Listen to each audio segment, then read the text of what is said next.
Mr. Panagariya, thank you so much for joining us. As you can see, the theme of this year's Times Now Summit is actually India Unstoppable.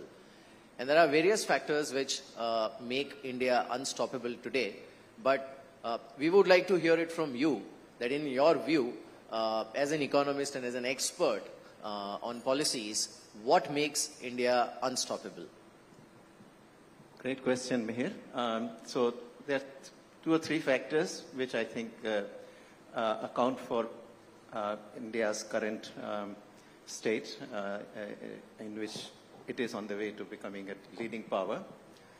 First of all, it is a rare example of a developing country which has sustained democracy for more than 75 years now. It's difficult if you think about it, perhaps Costa Rica, perhaps Jamaica, but very few, countries which after Second World War became independent and were developing countries have sustained democracy for that long. That is important because, in democracy, consensus building takes time, but once consensus has been built up, it also sustains. Unlike authoritarian regimes where,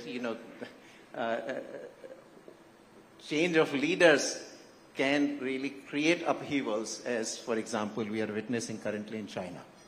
So that's one fact. Second is that we have now sustained economic reforms for about 33 years. So a lot of the reforms that were required and required consensus building are now in place. And there is also largely consensus in place for some of the outstanding reforms about which we can speak later. But the road for those reforms is perhaps cleaner and clearer than it was 30 years ago. Third factor I would point out is that timing from India's point of view is absolutely fantastic. Now, among the major economies, there are no competitors, so to say, because really, US and Europe, these are mature economies, which probably would grow 2%, 3% at the most. China, which would have been the major competitor, has done kind of its major innings. If you look at the record of the countries that have grown rapidly, like South Korea, Taiwan, Singapore, in the past, at the end of the day, generally this kind of very rapid growth happens for 3 decades. After 4th decade, in the 4th decade, you'd come down to, from 8 to 10%, you come down to 6%, 5%. And then in the 5th decade, you're to 3 or 4%. So not only the fact that somehow the leadership in China has taken a very different turn, which is not very growth friendly, but also I think in terms of its own evolution, it has now arrived at a place where its growth rate is bound to decline. So it really leaves India as the only major economy. And I suppose I should add a 4th factor, which is that today India's base with about $3.6 trillion is large enough. I think for a while, for us, the base was so small that even a growth of 7, 8, 9% really added not enough. But now it can. So I think all these factors really are working for India, and not to mention the fact that, there is very able leadership at the center, and in many of the states as well. So all this is adding up to make India really unstoppable. Right. So, Mr. Panagariya, are you saying that China, because you mentioned about China, that as far as growth possibilities are concerned, they have already peaked out? Because the general belief about India is that India's Amrit Kal has just begun, and next 2 to 3 decades are actually going to drive a huge amount of momentum towards making India a developed nation by 2047. So is that happening in tandem, in sync, that China is slowing down and India is picking up pace just at the right time? Yes, I think, that was the gist of what I said. Another way to look at it is that, in terms of per capita income, we're still below $3,000, about somewhere 2,500 roughly or so. That means that the gap between our per capita income and what other countries have achieved is extremely large. And this is, what that says is that even with the existing technologies, as we accumulate more capital over time, we can actually raise the productivity levels, the average worker productivity levels to significantly higher levels. I mean, you can compare with you can compare with China, where this per capita income is somewhere between $13,000, $14,000, compared with South Korea, which is $32,000, $33,000. That's a very large gap. And what we know is that this is doable with the existing technologies. And with our kind of gap, it really places us in a great place. In addition, with all the reforms in place, it paves the way. In some ways, these gaps existed, perhaps even larger gaps existed in the 50s, 60s, and 70s, and even 80s. But then the economic reforms were not in place. The economic activity was so incredibly restricted through all sorts of licensing systems. Investment was subject to licensing, imports were subject to licensing, everything was controlled. So the entrepreneurs really didn't have a free play. Today, the entrepreneurs have a free play. Economy is open, so investment is coming in, technology can flow in. So in effect, and everybody has to compete with the best in the world. And that also actually brings the best out of you. So all these factors, I think, add up for us for next 2 to 3 decades, perhaps even longer, to sustain a very rapid growth. I mean, we are currently growing, in real rupees, about 7% or so per year. It's certainly, with a few more reforms in the next 5 years, I think we can realistically push it to somewhere, close to 9%, certainly somewhere between 8 to 9%. And that can be sustained easily for a couple of decades, and then when the growth rate does decline, as it has happened in the case of all the other countries, we will still be maintaining possibly at 6 or 7%. Right. So, sir, I want to understand, if things are so promising and there is a lot of optimism globally about India's potential, obviously some part of it stems from the fact that there is risk aversion about slightly unpredictable regimes like China or what is happening in Russia, as we witnessed. Why there is this constant question mark coming about India's growth potential from some of the experts, some Indian as well as some global, and you have commented about some of them in the past as well. But some people call India's GDP numbers mystifying. Some people say that they are not able to decipher India's growth prospects and the growth data which we are presenting and projecting. What is your view on that? Well, if you are mystified, first you have to check whether the mist is on your own glasses you are wearing or somewhere else. I mean, I see no reason there is a very professional class of statisticians which man MOSPI, which is the agency tasked with measuring GDP. The methodological change that happened really was actually an improvement beginning 2011-12 is when the actual work started coming out. The changes, around 2015 after the present government came to office. But these were methodological changes that had been recommended by the bodies that were appointed by the previous administration. So that's one fact. And nobody, seriously has questioned the integrity of those who actually do these numbers.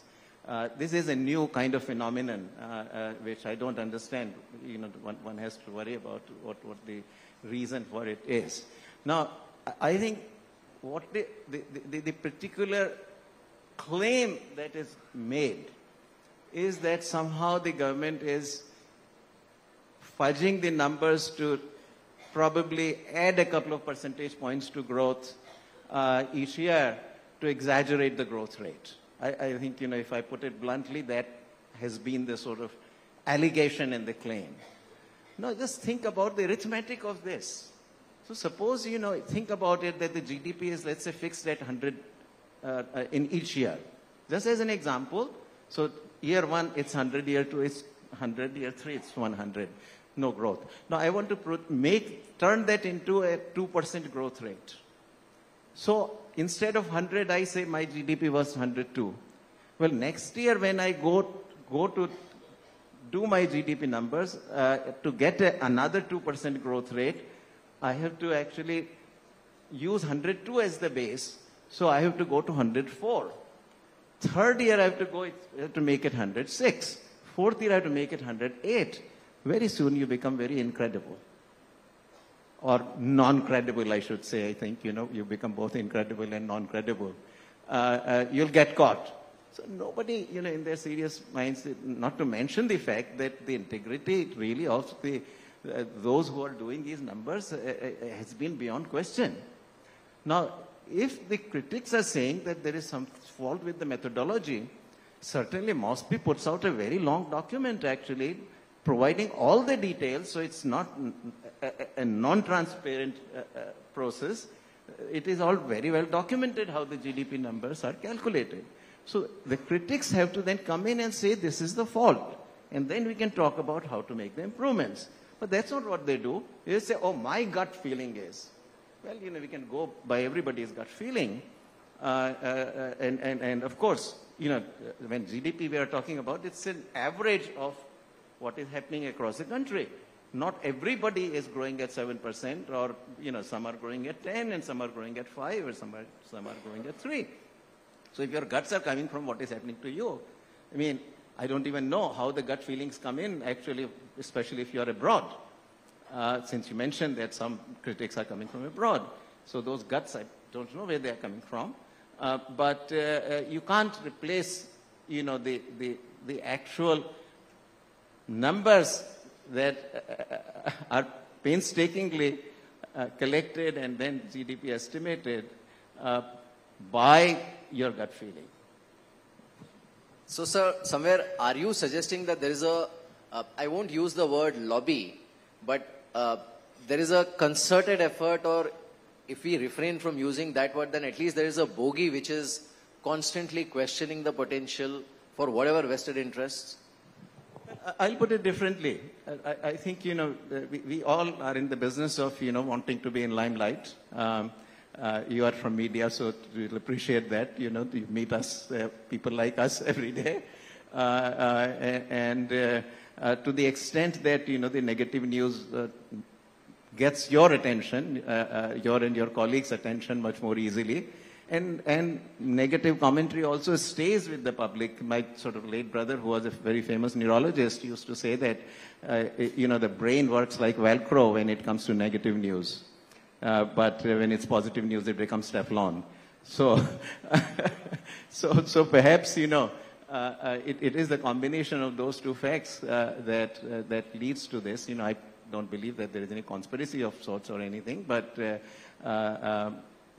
are all human beings. We all like to be in limelight, and that is one easy way to get the limelight. Right. No, we are very positive about India, as our theme itself communicates. India is unstoppable.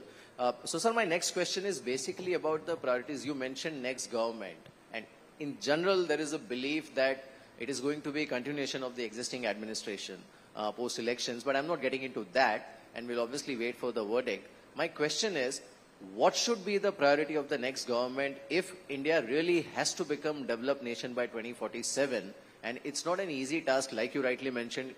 There are various indicators, if you look at per capita income, and there are various other indicators as well, where there is a lot of serious work required and a lot of catch-up is required. So, 3-4 top priorities that new government will have to immediately get going with or hit the ground running to ensure that the growth momentum sustains. So, one general point first, and then I will mention a few reforms. which is that I think we still have the reputation for being a difficult place to do business. I think that is a complaint you hear very commonly, both from domestic investors as well as domestic entrepreneurs, as well as the foreign entrepreneurs. So that is something, the Prime Minister Modi has certainly worked over the last 10 years to make India a friendly place for businesses. Some progress, no doubt, has happened, but I think we need a bit more of that. And particularly, I think, from taxation side, often there are complaints that, the entrepreneurs end up receiving these notifications for taxes that they owe, which they had no idea when they invested in. So I think that's the general kind of thing. Now, but in terms of the reforms, there are a bunch of things which are, work in progress, which need to be in the next 5 years speeded up.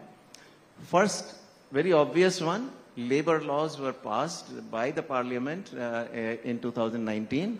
There are 2 or 3 states which have not written their rules. I think some via media has to be found so that these labor laws can be implemented.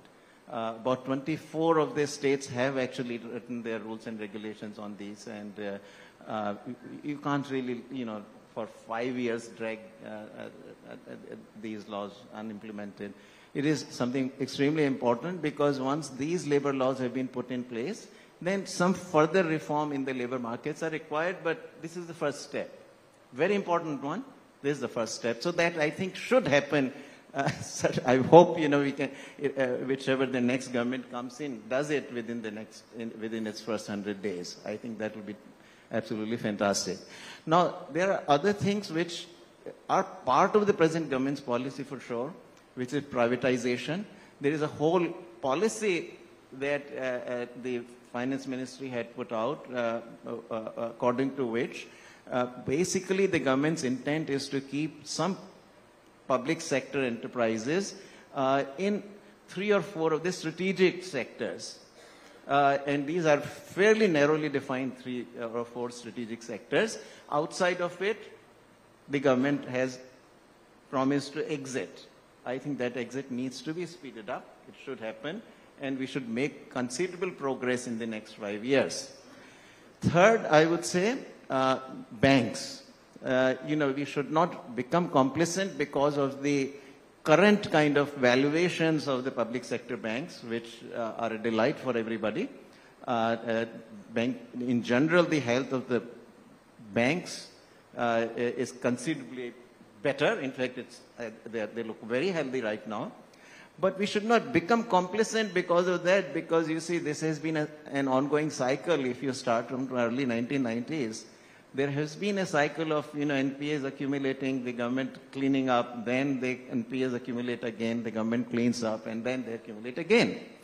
So I think in the end, it is the private sector banks which have performed well, mostly in this respect, and certainly no public money had to be used to, capitalize or recapitalize the private sector banks. The commercial pressure really ensures that they lend more responsibly. Now, there is no phone banking going on with the present government, as has been alleged on the previous government, but still, that is not a necessary condition for NPAs to accumulate. Misjudgments and so forth can still happen, and there are various governance issues which make me worried that, this process of accumulation of bad loans can begin again. So there are other reasons actually why the banks should also, public sector banks should be privatized. And you've got 12 banks, and the government really, even if there are some social objectives for which the government wants to have banks, I think 12 still is far too many. So that process has to begin as well. Now, land market is another very important issue. All these distortions that exist in the land markets have ultimately led to very high land prices, particularly very high urban land prices. Now, for industrialization, you need land. And if the land is incredibly expensive, you have a problem. So this whole, urban land with which also is connected very intimately the whole process of urbanization. I think that, what we have been able to do very successfully is to empower the rural local administrations, and we have, made fantastic progress about which you can feel great in rural areas. But now the next big step has to be urbanization. And that is where I think we need a lot more work, including with the urban land markets. Higher education, that's the last one I will mention, is another area really waiting to be reformed. I've written on this for almost 20 years now. We started with the University Grants Commission in 1956. As we did in the medical education field also, the Indian Medical Council Act. Now, that act actually, when I was at the Niti Aayog, we replaced by the National Medical Commission Act. So that act now meets the modern needs of the modern times. But on higher education, otherwise, in general, we are still governed by the University Grants Commission Act, which really is archaic in a number of different ways, including still sort of blocking the entry of any foreign universities. I think that requires a complete overhaul as well. So those are the set of broad kind of reforms I would suggest. Yeah. In fact, there was expectation that the present government will be in a position to push through agricultural reforms. But we saw what happened to farm laws, and even now there is a lot of sensitivity. But that leaves a large section of the economy and society out of the ambit of reforms. What is your take on that? No. I think the agricultural reforms have to happen also. And mind you, I think these things are progressing in other states. When the protests happened against the three farm laws, they were largely confined to the 3 states or 2.5 states, I would say, bordering Delhi. None of the other states were in this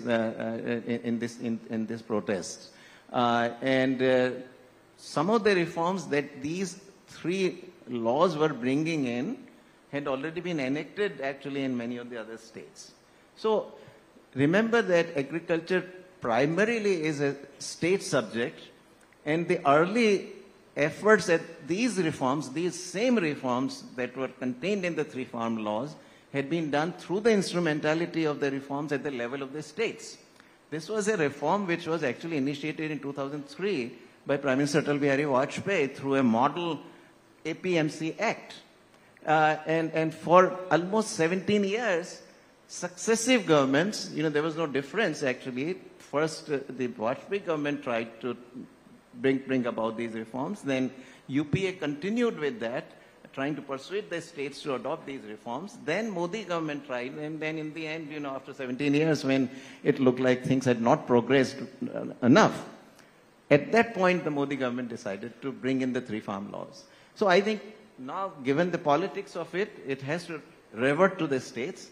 And so in some sense, what this also reminds me is that there's a lot of reform now which has to be done at the level of the states. And at least we have to, persuade 3 or 4 or 5 or half dozen states to adopt some of these reforms. I talked about urban reforms also, but education is there, health is there, land reforms, agricultural reforms. These are mostly subjects of the states. And I think a lot more work needs to be done at the level of the states to bring in these reforms. So, for 30 years at the center we have focused, but I think much more focus is required at the level of the states. Right.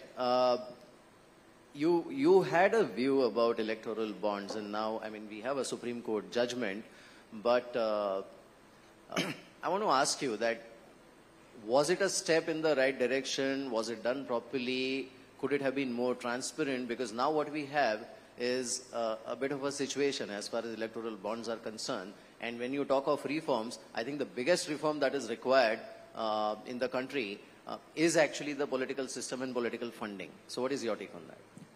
Well, this is an area where the reform is extremely, extremely difficult. There is no doubt. And that's the reason actually, it looks so difficult that not many people even write about it.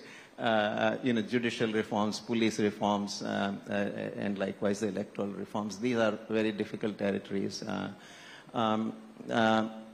Specifically on the electoral reforms, I had been persuaded by the arguments that the then Finance Minister, Mr. Arun Jaitley, had made. I remember around, I think, 2018 or 2019, he had come to Columbia University where we had hosted him. And this very question was asked, whether the lack of transparency in electoral bonds was an issue. And he actually gave a good explanation saying that, look, currently there are two, at that time, prior to the electoral bonds, there were two ways to give the money, either cash or you write check. And check, of course, provided full transparency, two-way transparency, who gave to whom, and cash provided no transparency. But corporates were very unwilling to write the checks because of the two-way transparency, and so everything was happening in cash. So his argument at the time was that, look, this is a halfway house where at least, you can try to eliminate, unaccounted corporate money entering the electoral process. So at least this is the money that is accounted for, which is reported to the tax authorities and everything, so it appears on their tax returns also. Except that, it did not provide the kind of two-way transparency in the way the checks would. But then checks nobody was willing to use. So in this sense, I thought that was certainly a step in the right direction, if not all the way to the full transparency. But it seems, given the willingness or lack of willingness of the both donors and the recipients actually to go for the two-way transparency, this was sort of a step which went halfway. Right. Sir, one last question. If you look at the geopolitical situation globally, and obviously India today is playing a very pivotal role in the global growth, what is your view? Because there are so many things which are, or events I would say, including elections which are happening this year. There is uncertainty about the outcome of US elections in terms of how the new US administration will behave when it comes to dealing with China and the so-called trade war that has been going on for some time. The entire conflict in the Middle East, including the the stress in the Red Sea area, where India is also playing a very vital role in keeping those lines open. You have a war in Ukraine that is weighing very heavily on Europe. In the middle of all of this, India is a beacon of hope, but at the same time, India will have to be very watchful of how the global events play out. What is your sense in terms of economic impact of these global events in next 1 or 2 years on the prospects of Indian growth? So look, what conflicts currently exist, I think we'll be able to navigate those quite okay. We have navigated so far extremely well. We have kept our friendships, and we have not risked our friendships, which are relatively newer. We have in fact strengthened those friendships also. Now, one event that really lurks in the background is Taiwan-China conflict, and what shape that might take. I think, we'll only know when that happens. That could certainly be a challenge. That will certainly be a big challenge. But as long as, that conflict doesn't get out of hand. But you see that as a possibility, a real conflict between China and Taiwan. It's certainly there. We don't know what will happen or what will not happen and what form it might take. But that's something we'll need to be very watchful of. But other than that, the other uncertainties you point out, for example, changes of the governments, for example, in the United States, if that were to happen and all. Luckily, in that area, the consensus in the United States with respect to India has been bipartisan. We have had 3 or 4 administration changes, and from Republican to Democrat, Democrat to Republican. And this one relationship, US-India, has continued to flourish and get better and better, warmer and warmer. So I'm not concerned on that front, certainly. I think that relationship will remain. Right. And one last point from you. The best, possible potential growth for India, should we still hope for double digit, or will it hover between 8 and 9% for foreseeable future? Yeah. Realistically. Well, I have maintained that if we do some of the reforms that we have talked about today, there is no reason why we cannot hit the double digit. We have already proven that democracy is really not in the way, and the 7+% growth rate that we have maintained for over about 20 years has sustained in a democratic setup. And probably we are the example of the fastest growing democracy ever.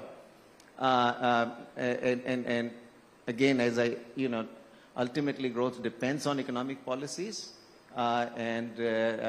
Admittedly, as I have said, change takes a little longer, policy change takes a little longer within democratic setup because consensus building takes time, but it also sustains.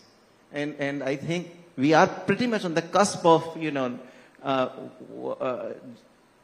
launching ourselves into a possibly double-digit growth, provided some of these more reforms that we discussed are undertaken in the next 5 years. Right. In fact, sir, I like the sound of it. World's largest democracy, also world's fastest growing democracy. On that note, thank you so much for joining us here. And India is indeed unstoppable. Thank you so much, sir.